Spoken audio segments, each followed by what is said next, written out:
Hungarian Folk Tales. Jack Crow.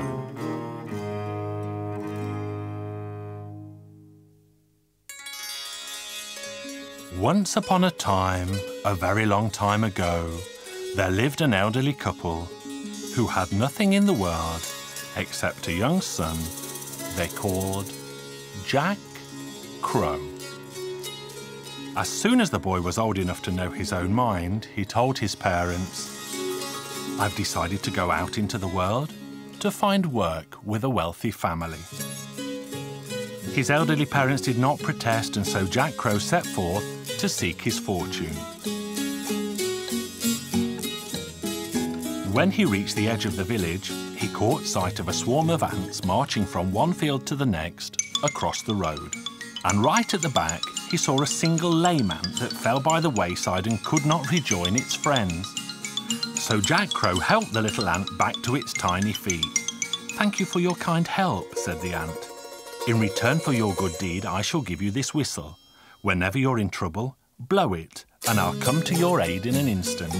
So Jack Crow put it in his pocket and continued on his way. As the moon rose in the sky, he found himself in the middle of a vast forest, where a white-haired old man lived in a small house. "Good evening, old man," said Jack. "Good evening to you too, son. What brings you to this distant place?" the old man asked. "I'm looking for a wealthy family who will employ me to work, but now I simply need shelter for the night," Jack Crow told him. So the old man let him stay for the night, and in the morning he gave him some wise advice. "Well, my boy, you should follow the track through the forest, where you will find a vast meadow. There you will discover a giant mountain. On top of that mountain stands a castle crafted from pure gold, and that is where the king resides. I happen to know that the king needs servants, so I suggest you go there to seek employ."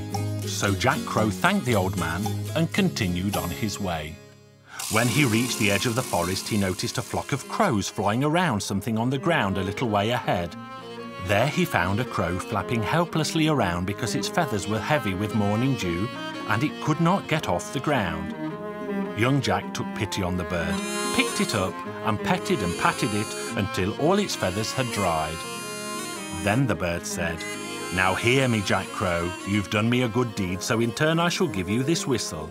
If you're ever in trouble, blow it, and I shall come to your aid in an instant." Jack soon came to the foot of the mountain on the shores of the sea. As he stood and stared out, he saw the waves toss a fish from the waters that landed flapping on the ground. Jack took pity on the fish and gently helped it back into the salty water. When the fish was fully recovered, it said, "In return for your good deed, you can expect another. I know you have 2 whistles already, so let me give you a third. If ever you're in trouble, blow it, and I'll come to your aid in an instant." So Jack hurried to the castle on top of the mountain. There the king greeted him and asked, "Well, what can I do for you, my fine fellow?" "I seek work with a wealthy family, your majesty." And the king said, "In my kingdom, 3 days are the same as a full year. The payment is 300 florins, and you can eat and drink your fill. But if you fail to obey my commands, I shall have you executed." On the first day, just after sunset, the king had Jack brought before him and said, "Now hear me, Jack Crow. You are now my servant, so I command you go into the barnyard where you'll find 3 piles of millet. By morning, I want you to sort the seeds from the straw. If you fail to complete my command, I shall have you executed." Jack Crow was worried out of his wits. What should he do? Then he suddenly remembered the whistle the ant had given him, and he blew it. Out of nowhere, a huge swarm of ants appeared. There were so many of them that not even 1,000,000 men could have counted them. "How can we help you, Jack, my friend?" "I've been given a task impossible to complete," Jack said. And he told the ant what the king had commanded. "Have no fear," the ants told him. "We'll get hard to work and sort all the seeds from the straw by morning." By the time the sun had risen in the morning sky, the millet seeds and the straw were in 2 separate stacks. The king said, "I see you've done a good job, so now you are free for the rest of the day. But you must report to me again this evening." When evening came, the king said, "My faithful servant, I command you to go to the front of my castle where my 3 daughters are strolling back and forth. I want you to make sure they come to no harm. If you fail your task, I'll have you executed." Jack did as he was bid and sat down in front of the entrance to the castle to keep watch over the 3 princesses. And as Jack sat there, he grew so bored and tired that he fell fast asleep. And the 3 princesses turned into crows and flew away. Young Jack woke with a start to see the girls had vanished. He was worried out of his wits until he remembered the whistle the crow had given him. He blew the whistle and a flock of crows arrived. "How can we help you, friend?" "I am so very sad because I have a task impossible to complete. The king commanded me to watch over his 3 daughters, but I dozed off and all 3 princesses vanished," Jack replied. "Fear not," the crows told him, "we shall find them for you. Climb up on my back and we'll fly off in search of the 3 lost princesses." So Jack climbed onto the crow's back and they flew off into the distance, but the princesses were nowhere to be found. So then they flew behind the moon, where they saw the princesses in the shape of crows. Then Jack threw 3 reins around the crows' necks and led them slowly back down into the castle courtyard.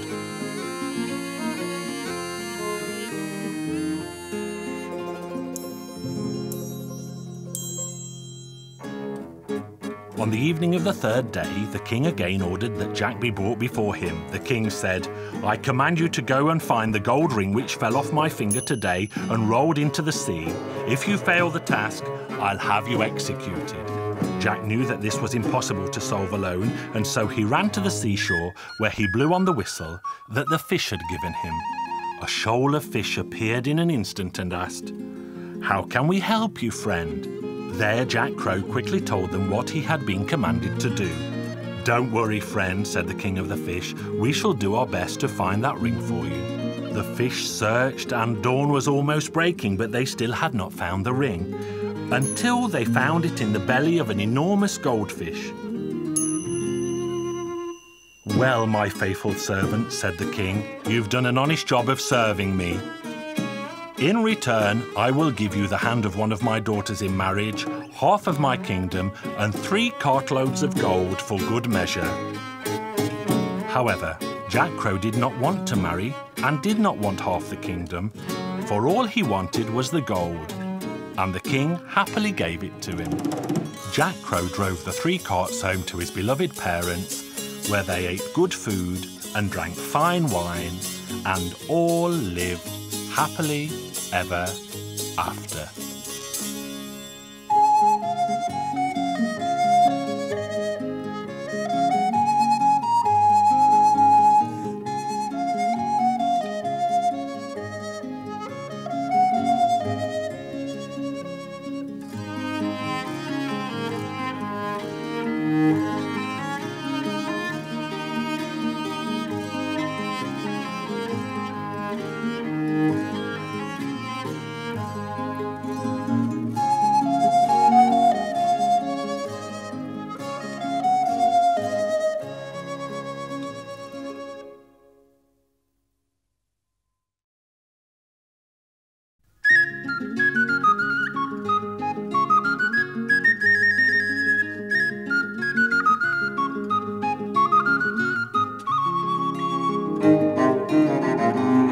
Hungarian Folk Tales. The Hedgehog.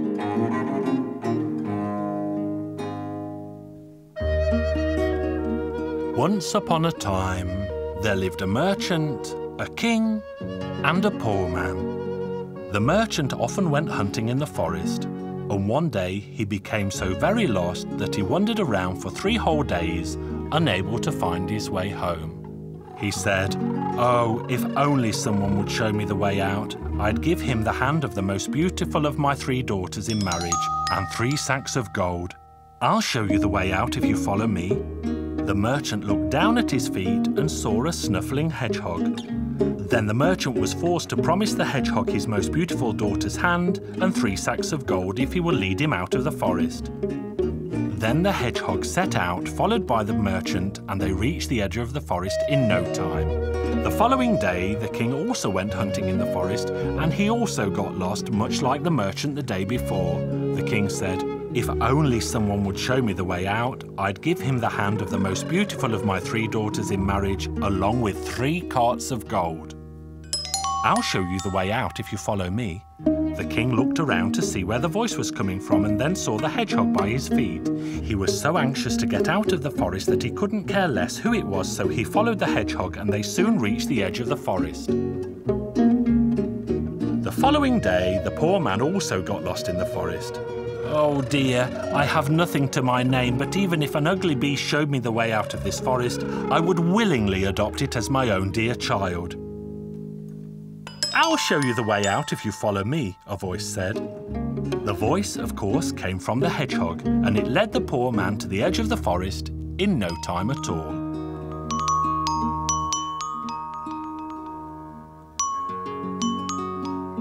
Time passed, and the merchant, the king, and the poor man had almost forgotten about the little hedgehog.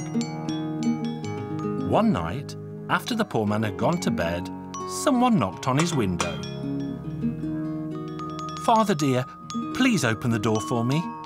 Who can that be, the poor man wondered, because he knew he had no children. "Hello, Father, I finally come home," the hedgehog said. "Welcome, son, I'm happy you're here," said the poor man. "I am too, and would you please wake my dear mother to make my bed for me?"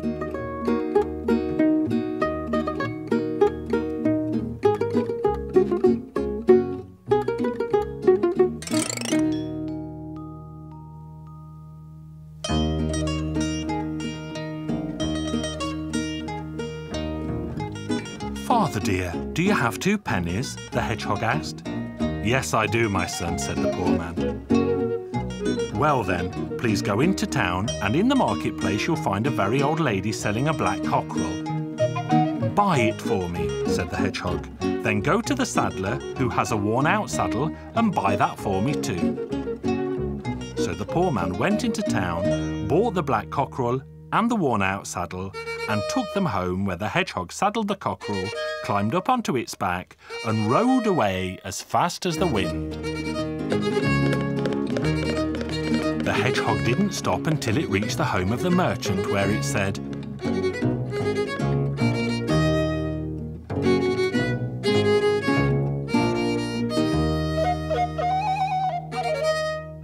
"Merchant, sir, open the door and let me in."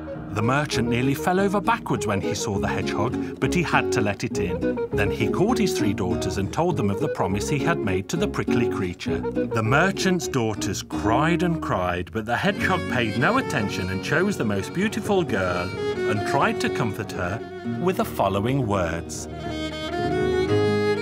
"You are mine, and I am yours, till death do us part." But the pretty girl refused to repeat his words and cried so much that she threw herself down on the ground. But protest as she might, the girl was forced to leave home with the hedgehog. Then the merchant harnessed the horses, put 3 sacks of money into another cart, and off they went with the hedgehog proudly riding its black cockerel alongside. "Are you still crying? I am, and I will cry until my dying day." "In that case," said the hedgehog, "go back to your father." But the hedgehog kept the 3 sacks of gold and took them home to the poor man. Time passed until the day eventually came when the hedgehog saddled its black cockerel and rode off to visit the king of the land.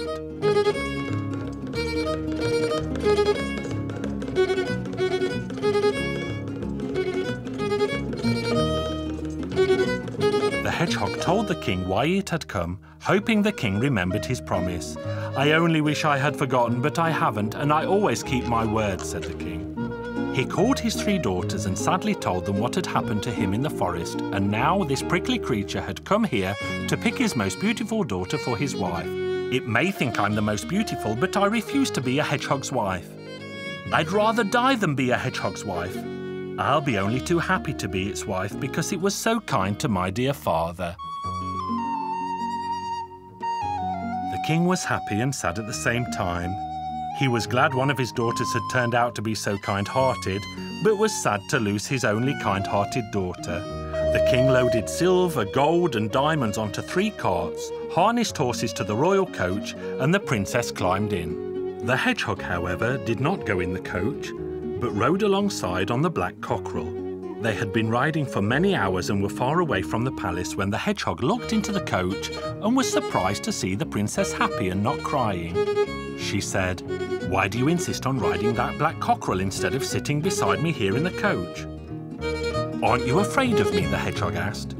"Why should I, when I know you will do me no harm?" she replied. "Don't you find me ugly?" asked the hedgehog. "Of course not," the princess replied. Then a miracle happened. The hedgehog shook itself and immediately turned into a tall and handsome prince who beamed brighter than the sun. Then the cockerel shook itself and turned into a fabulous stallion. And a palace appeared with walls and windows made of sparkling diamonds.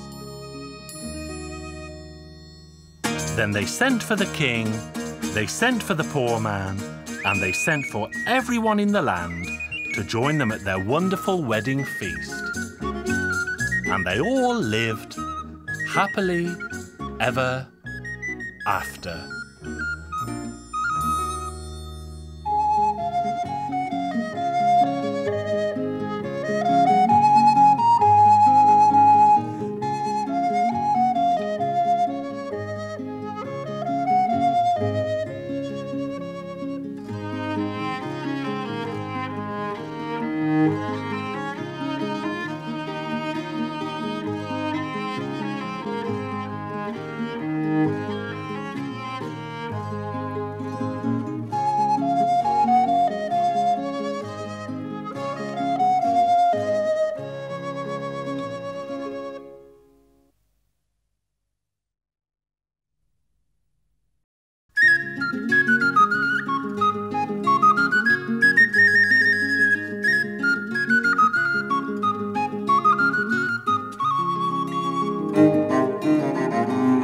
Hungarian Folk Tales. The Poor Man's Vineyard.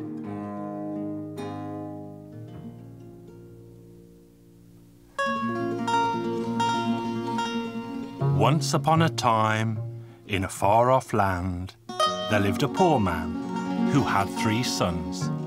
The poor man had a tiny vineyard, but he owned no more than that. And he guarded his vineyard as if it were gold. His sons would also take turns to stand watch at the vineyard all day and all night. One morning, it was his eldest son's turn to guard the vineyard. And the boy sat down and started to eat.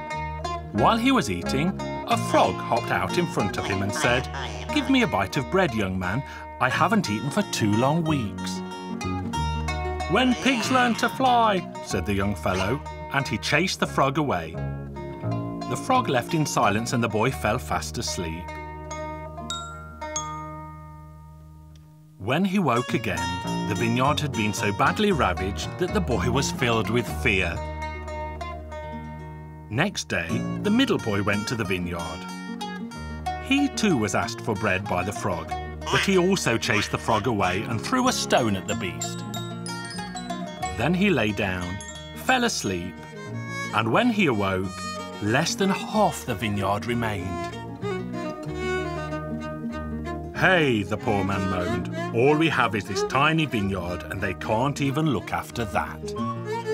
Then the youngest boy said, "Worry not, father, what is left will be safe now, for I shall guard it." So the youngest son went to the vineyard, sat down to eat, and the frog hopped out and asked him for bread. "But of course, here, take some." Then he broke off a crust and gave it happily to the frog. "Eat, frog, for you are one of God's creatures too. You are a good boy and you will be rewarded for your kindness in time. Now I shall give you 1 copper, 1 silver and 1 golden rod. During the night, 3 horses will come. 1 with a copper mane, 1 with a silver mane, and 1 with a mane of gold. They will come to trample your vines, but if you strike them with these rods, they will be tamed in an instant." The night came at last and the 3 horses galloped in, kicked and neighed and threw earth up into the starry sky. But the youngest son was soon to act and hit hard at them with all 3 rods. Then the horses were tame and stood and stared like 3 simple sheep. "Don't hurt us," the horses pleaded. "But should you need help, wave the rods in the air and we will appear." Then the boy went home. But the youngest son decided not to tell his brothers and his father of what had happened that night. All 3 were surprised by the crop that was so abundant they could barely gather it in. And no one in the village had vines as rich as theirs.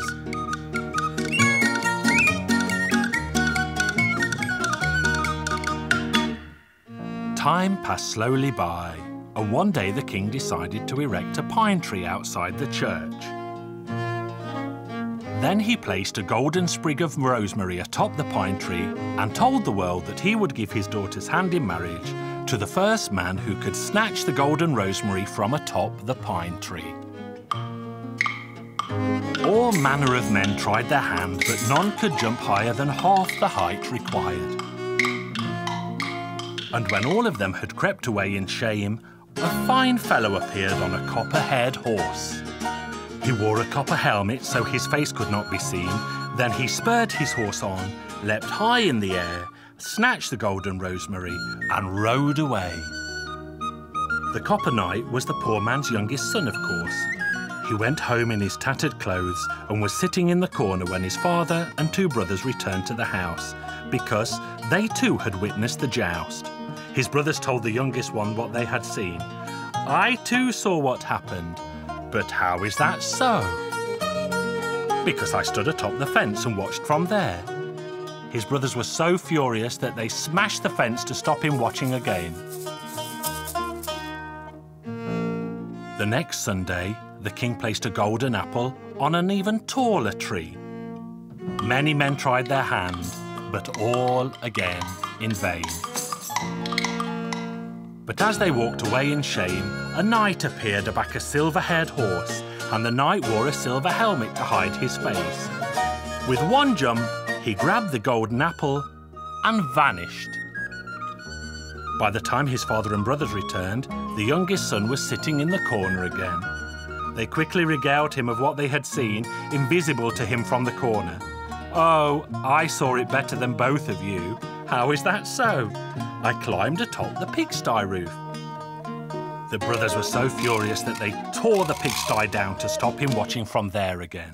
The 3rd Sunday came and the king put a golden scarf atop the tallest pine tree. And it was the poor man's youngest son who again snatched it off. He escaped and recognised again because he rode a golden-haired horse and a golden helmet to hide his face. At home, the brothers both bragged of what they had seen. "I saw it better than both of you." "How is that so?" "Where from?" "From atop the house roof, of course." His brothers were so furious that then they pulled the roof to pieces. Meanwhile, the king declared that the knight should appear who had taken the golden rosemary, the golden apple, and the golden scarf. But the days became weeks, the weeks months, and no one came forth.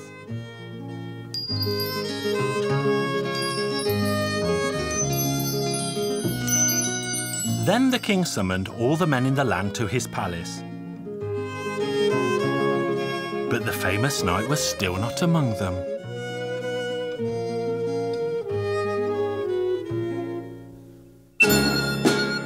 All of them gone, a young man appeared with hair and clothes of gleaming gold. The golden rosemary in his hat, he led his horse with the golden scarf, and he held the golden apple in his hand. Thank heaven he had appeared at last. The king was delighted and the princess overjoyed. The wedding was held the very next day. The king gave the golden knight half of his kingdom, and they all lived happily ever after.